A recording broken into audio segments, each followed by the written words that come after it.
சிவபெருமன் பக்தர்களாகிய நேர்களுக்கு என் மன வணக்கங்கள். ஓம் திருமூல சித்தரை போற்றி, ஓம் திருமூல சித்தரை சரணம். ஓகேங்களா?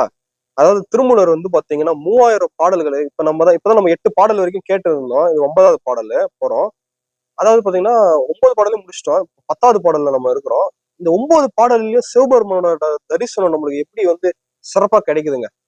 அவர் ஏன் 3000 வருஷம் தவம் இருந்தாரு?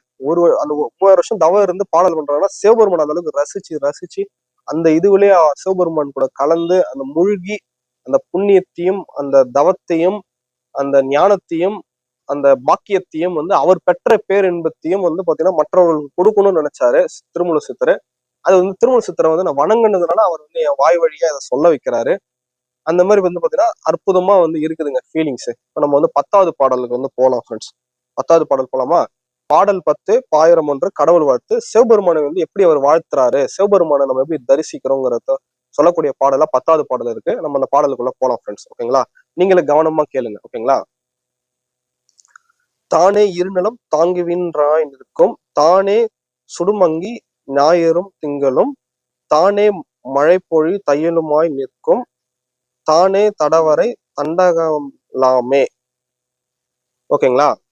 அதாவது சதாசிவ மூர்த்தியாய் இருக்கும் சிவபெருமான் இந்த உலகத்தை தாங்கிக் கொண்டு ஆகாயமாய் இருக்கின்றவன் அவனே.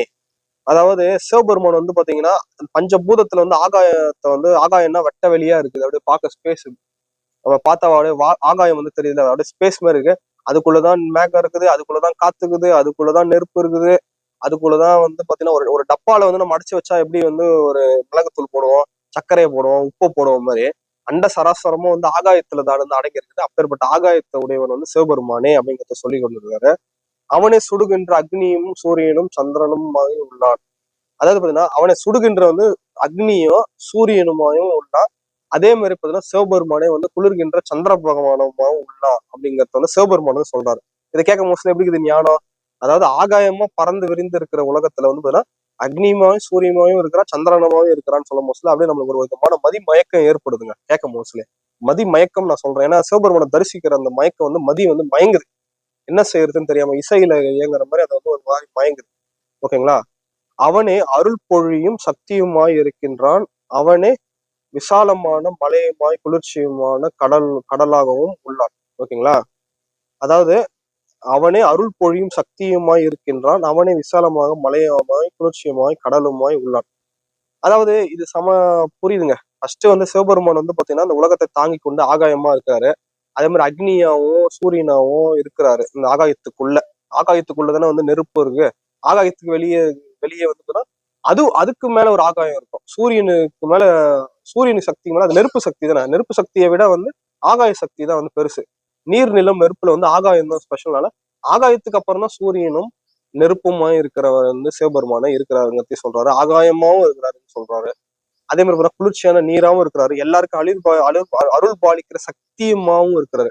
அதாவது பார்வதி தேவியும் வந்து அவருக்குள்ள இணைஞ்சு பின்னி பிணைஞ்சு பாதியமா இருக்கிறதுனால சக்தியமாவும் சிவபெருமான் இருக்கிறாரு. கேட்க மோஸ்ட்லி மாடு கத்துதுங்க. அந்த மாதிரி பாத்தீங்கன்னா நந்தி பெருமான் சிவபெருமான் வந்து நம்மளுக்கு வந்து ஒரு உத்தரவு குத்துறாரு.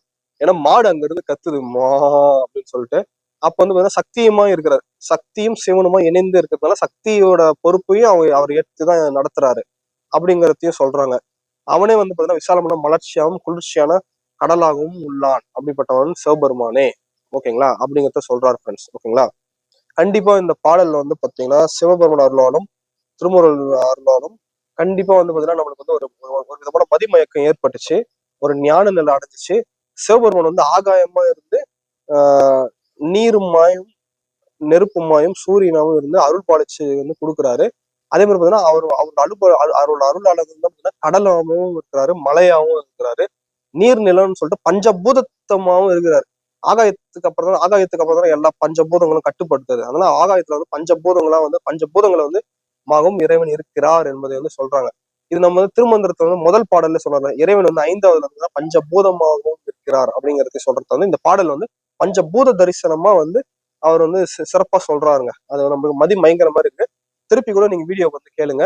உங்களுக்கு கண்டிப்பா புண்ணியமும் ஞானமும் ஒரு பக்தி மார்க்கமும் இருக்கும் என்று சொல்ல மோஸ்ட்லி மாடு வந்து கத்துது. சிவபெருமான் வந்து நம்மளுக்கு எங்க இருந்தாலும் சொல்றாரு. காலபைரவரும் கத்துறாரு. ஓகேங்களா. அதுவும் வந்து காலபைரவரும் சிவபெருமானே. ஓகேங்களா. மாடும் கத்துது, காலபைரவரும் கத்துறதால இந்த பாடல் அவ்வளவு சிறப்பா இருக்கு ஃப்ரெண்ட்ஸ். ஓகே ஃப்ரெண்ட்ஸ், இந்த வீடியோ பாக்குறவங்க கண்டிப்பா புண்ணியமும் ஞானமும் கிடைக்கும் என்பது உறுதி அப்படிங்கறதை திருமூலர் வாக்காக சொல்லிக்கொண்டு, இந்த வீடியோ உங்களுக்கு பிடிச்சிருந்தா லைக் பண்ணுங்க, ஷேர் பண்ணுங்க, சப்ஸ்கிரைப் பண்ணுங்க, கமெண்ட்ஸ் பண்ணுங்க. இந்த வந்து மதிமயக்கிற நிலையை உணருங்க ஃப்ரெண்ட்ஸ். மறுபடியும் ஆன் கத்துது. Thank you friends.